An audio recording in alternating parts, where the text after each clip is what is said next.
First, I have to ask you. We talked about you being thrusted into a leadership position once Matt came onto campus. But after 2 years of being the leader of the team, helping the team get to the NCAA tournament for the first time, what did that mean to you? And I guess a little bit of the legacy that you've left behind. I mean, that's what you play the game for. I mean, that's what I came to Creighton for, was to playing those moments, playing on the biggest stage. I mean, that's something you start as a little kid. That's where you choose to go to a program to do. And I was just glad I was able to Omaha, kind of just carrying on the legacy of what Creighton basketball stands for and what it's supposed to be and what it's going to be for years to come. We make it to the NCAA tournament that year. We beat Alabama, tough game. We ended up losing to UNC in Greensboro, but just like you said, you've achieved that childhood dream of playing in the NCAA tournament. When you saw that Trevor Rutherford missed that last shot, what was going through your mind, Tweeds? Let me know. Let me hear it. I mean, hey, that dude was a bucket. So when he shot it, my heart was beating fast. Yeah. And I saw it go off the rim, and when you're just looking for somebody to hug and ain't nobody in the area. It was kind of like that.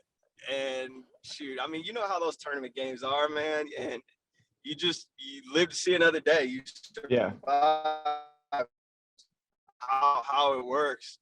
And but no, when that ball went off the rim, that was probably the most ecstatic I had been. So I'm glad it did.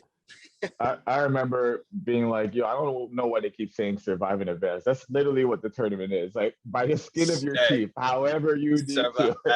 Survive in advance. Throw you out in the wilderness, just figure it out, guy.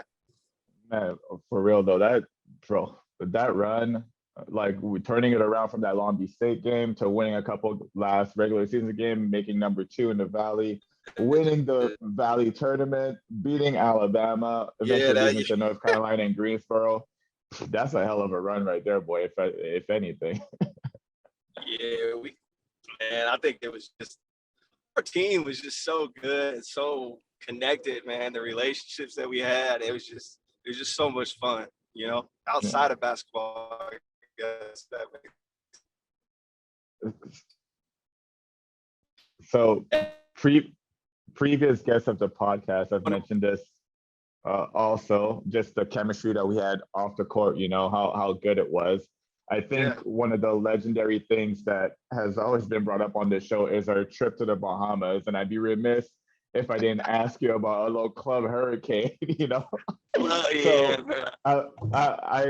It's been stated here before how important that trip was just for us to build the camaraderie off the court, which inevitably helped us on the court.